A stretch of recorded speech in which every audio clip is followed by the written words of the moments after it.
Luke Skywalker wanted to unify the Jedi Order and bring peace to the universe. Instead, his wife Mara lies dead at the hands of an unknown assassin. His wayward nephew, Jacen, has seized control of the Galactic Alliance, and the galaxy has exploded in an all-out civil war.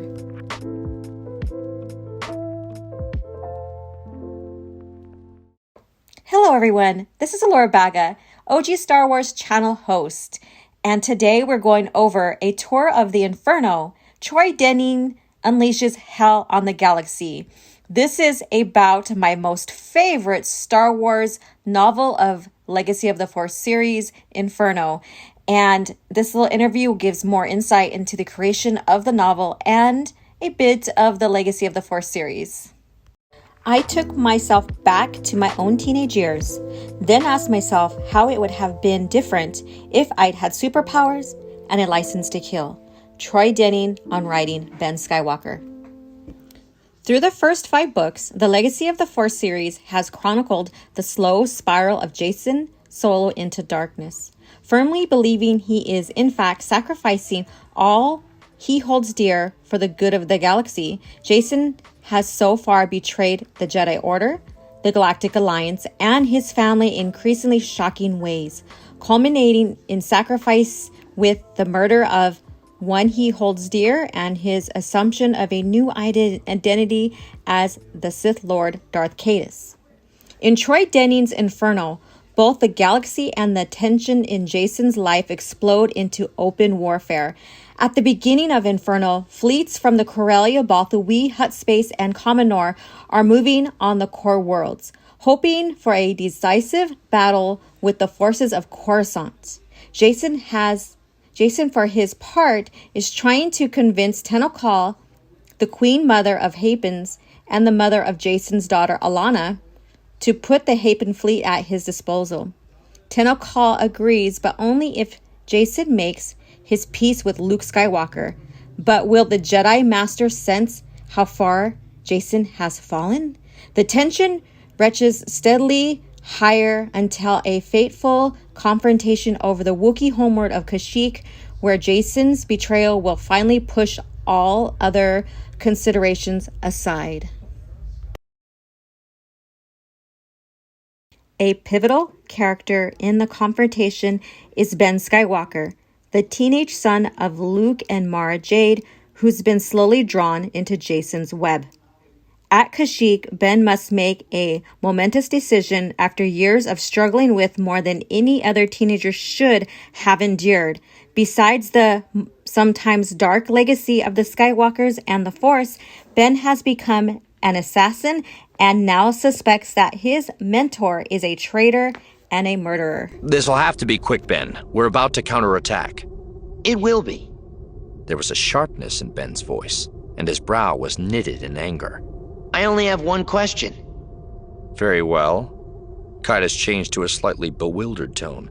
He knew what was coming, and he had a plan to handle it. Go ahead. Ben narrowed his eyes. Did you kill Mom? Caedus shot his brow up, as though shocked, and it was not entirely an act. He was surprised at how directly Ben had put the question. Did I what? Caedus sank back in his chair and shook his head in feigned bewilderment. You think I killed Mara? Why? You were there, in the consortium.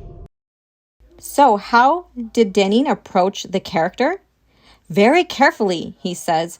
Writing teenagers is as complex as being one. They're on the verge of adulthood, but not quite there.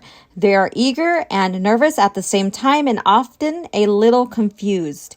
Basically, I took myself back to my own teenage years, then asked myself how it would have been different if I'd had superpowers and a license to kill. The answer was fairly frightening, and Ben's character took over from there. In Inferno, all the characters we first come to know 30 years ago endure what might be called a season in hell. Han Solo and Leia Organa-Solo still grieve over the death of their son Anakin, must confront what their surviving son has become. Luke must rise above the snares of Jedi philosophy if he is to avoid losing what he holds dear.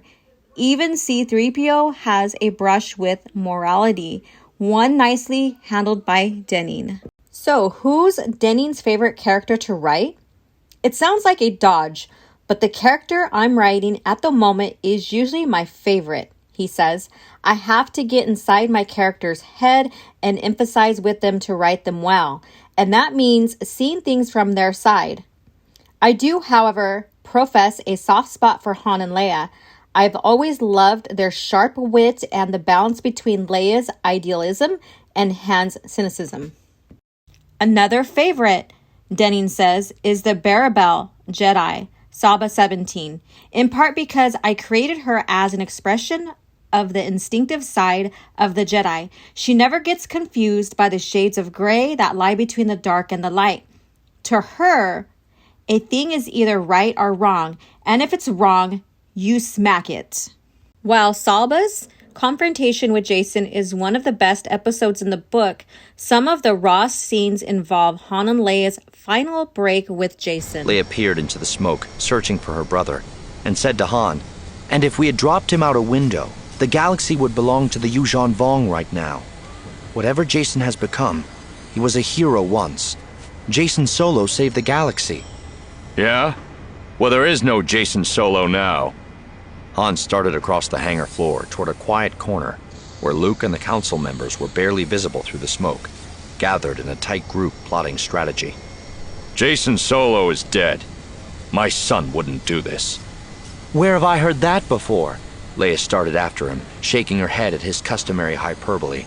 "Let me think. We were on the Falcon, inbound toward Corellia, and we just learned what he'd done to Aelin." Leia stopped in her tracks, letting the sentence trail off. Han wasn't exaggerating, she realized. He was right. After what had happened to Jacen as a prisoner of the Yuuzhan Vong, their son might have been capable of torturing Aelin Haber to death. But he would never have been capable of setting an entire planet ablaze. Not the compassionate child who used to sneak pets into his room in the Jedi Academy on Yavin 4. And certainly not the Jedi Knight who had shown the galaxy how to make peace with the species that didn't even have a word for it.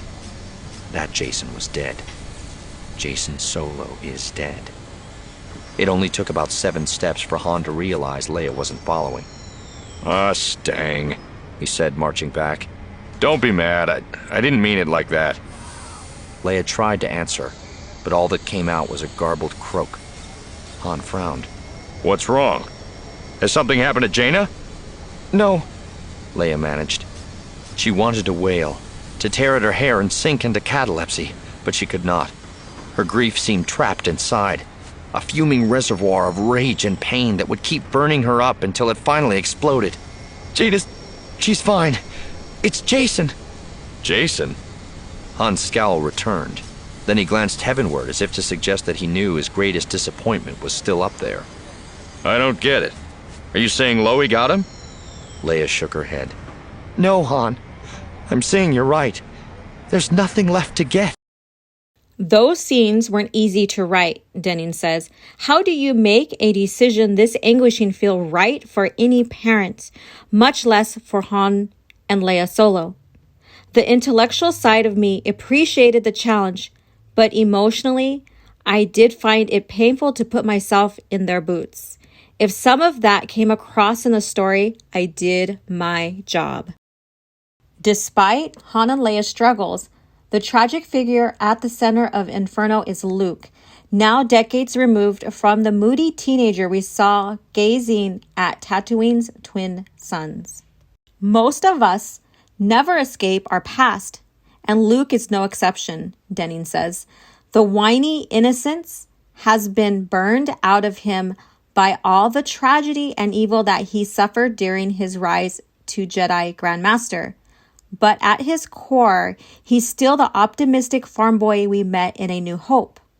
He still believes that the galaxy is basically good, with a few notable exceptions.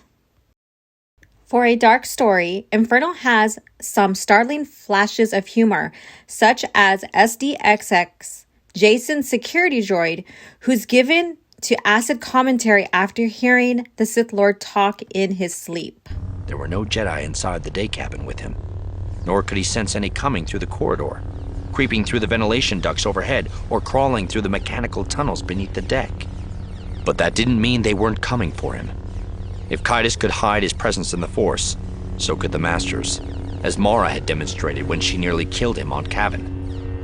A raspy voice sounded from Kaitis' left.